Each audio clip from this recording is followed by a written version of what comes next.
now struggling defensively against this Hawks team. Okongwu, the Raptors. How difficult is it these losses start to pile up where you have 5 games in a row against teams above 500? Matt, it's very difficult because, again, psychologically you don't want to keep losing, right? You don't want to lose the same way, but then when you start taking losses where you're getting beat badly, you really have to stick to the script. How about this outlet pass by Johnson? Unbelievable. The wins within the wins. Yeah. The losses may pile up, but are you seeing certain things on the court that you say, okay, we can take Orlando? Johnson, corner 3 for Matthews doesn't go. With that being said, Matt, with this team, I wouldn't have another coach and coaching staff leading the charge because it's a positive coach. Vanna. Yeah, when they're back, they have to kind of relearn each other again, and Yak's well aware of it's been a tough night tonight, but it's good to see Yak back. Well, there's no question that he is a difference maker. We talked about it. I understand it. You know, you're in a rebuild. Scotty with a rebound, but possibly a postseason team, meaning top 6, with the way that the East is currently, right? And a player like you speak the same language and the terminology, so if you're teammates, it's very hard to develop that camaraderie, that chemistry, and just defensively and offensively, see Scotty and flush. But it's very difficult when you don't have your lineups in there, and you'll never know how those lineups will work together if they're not practicing. Yeah. Aspects of the game that you lead your team offensively, another true understanding of how all of these things are going to come together. And I think, you know, from a fan base standpoint, from coaching standpoint, and sitting, some more injuries kind of piled up, and then all you are seeing offenses that operate at the highest level in the NBA, and then all of the things that you're trying to do defensively, kind of get torn apart, right? Out on the run and trying to get out. Matt Bonner talked about this, right? Number 1, the transition putback is good, and then you work from there. And so all those things, get exposed. And you know what? On top of that, those guys still don't have opportunity to practice. You need those bodies, and you need everyone there for practice to make practice. Johnson with a bucket. If you start getting on a losing streak, you don't have the practice opportunities and the time to rectify those issues during practice. It's game after game. 3-on-1 break. Reeves a shea. And the 3 in the corner. And it's coming off the bench, but Trae Young, absolutely magnificent this evening, running the point guard and just leading the charge for this Atlanta Hawks team. Yeah, nice touch pass by 2 to 30 as Jakob will head to the line. And the first free throw doesn't go this way. Into an electrifying mix of simulator and turf golf. Season begins January 7th on Sportsnet. Here in this second half, Trae Young, and then the ability to get around Pirtle. With Pirtle out, he knew there was nobody underneath, and he could do that. He definitely shoot the ball right off the bench, not even playing the entire game, and that stroke is so smooth. But you talk about Trae Young, his ability to pass opens up the great offensive player without having to work so hard, as you see Clint Capella with a nice jump hook, old school right there. You have to learn how to pass. Find your passing angles. That'll open up your offensive. He gets in. He's having the clock. And RJ Barrett, 5 rebounds, 4 assists. RJ, he's had 9+ assists in 3 of the last 4 games. Matthews turns, fires 3, in and out.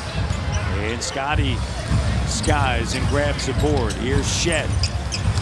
Shed kicks it to RJ, step through, and Capella with it. I'm looking at Trae Young again. Defensively, he's doing a good job. Wow. They went for the home run there. But he's doing a good job getting deflections. Jump good. He's got 15. And it's where you want the Raptors to continue to compete, right? They're getting easy opportunities. You don't want to play sloppy basketball offensively. Defensively, you want to compete, be physical. Jacoby Walter to the table. Here comes Jonathan Mobo, so that streak will continue. And Trae Young has it denied. RJ scoops it up. That was a heck of a recover by Pirtle. Good job by the big fella. 30-point game, largest lead for Atlanta. The block underneath. And timeout, 16 in the second. And so they're taking that OKC Sacramento.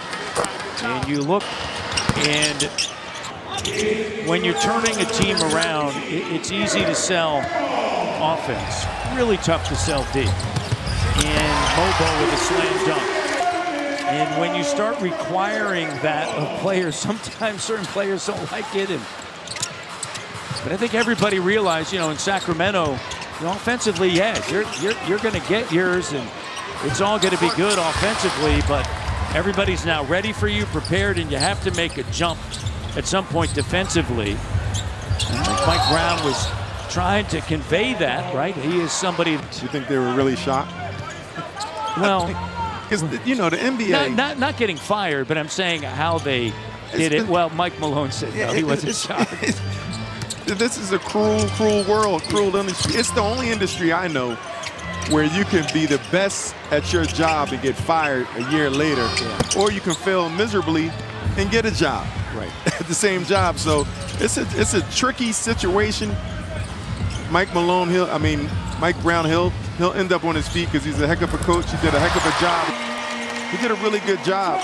Those guys stepped up, and sometimes, how do you get to the next step? Like you said, you have to have a foundation, and if you keep turning things over, it's hard to get that stability, which causes and which leads to ultimately winning. It's very difficult, and you see Sacramento Kings, they've struggled as of late throughout the years. Yeah, no, it's you know, you look at Sacramento and with the bucket. That's a tough shot. Floater. You know there's going to be ups and downs. They just dropped their 6th in a row, right, with Doug Christie, former Raptor, your former teammate. And not to say that Doug's not going to do a great job, right?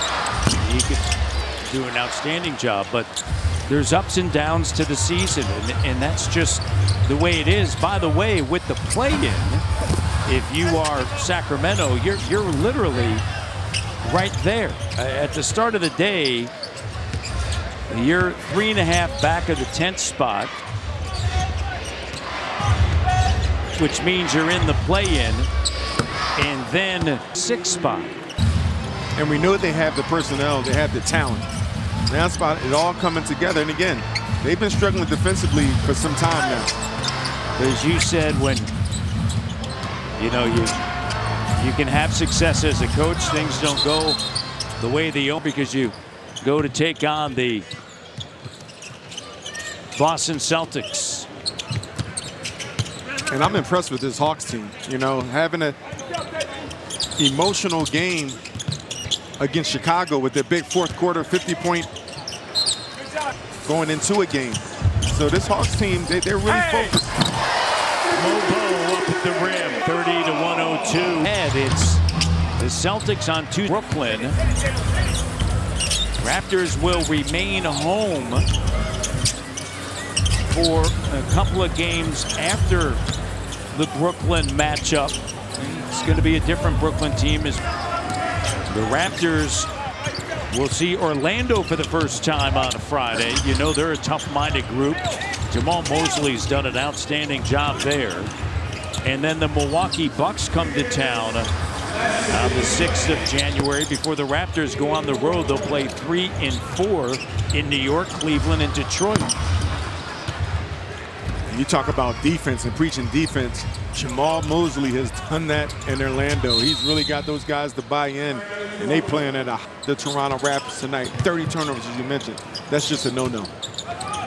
Here's Battle, turns, fires. Been a great find for the Toronto Raptors. Credit to Masai Ujiri, Bobby Webster, and the scouting staff. 5-year NCAA player, undrafted. He can shoot it, he can play, and three-pointer good. And you think about Darko and all the things that he brings, and as a lot of coaches have echoed, his ability to teach the game. And he's worked with Battle one-on-one. And every day you're pouring into the guys, and you're pouring into your team. And you know that could become challenging individually, but that's your job, and that's what he's so good at doing. And so that's why I have the utmost respect and confidence that this team, they're on the right track. My rookie year, only 16 games we won, 16 and 66, and then there were other years where we had injuries and couldn't bring it together, and it's very challenging. There was times where we couldn't even practice. Played 3-on-3 sideways in the practice gym. We couldn't go full court or anything, so you just got to stay strong, be held accountable. You see Wallace, he's still feeling it. You have to hold everyone accountable because you want to create a winning environment. You don't want that losing environment. Just as easy as it is to create good habits, it's just as easy to have those bad habits, and they're hard to break. Shed. Raptors are going to fall to 7-25 on the season. Mobo on the inside. First meeting with the Atlanta Hawks. The Hawks will move on to Denver. They will take on the Denver Nuggets. And they have now won 4 in a row. And they're 18-15, 8-7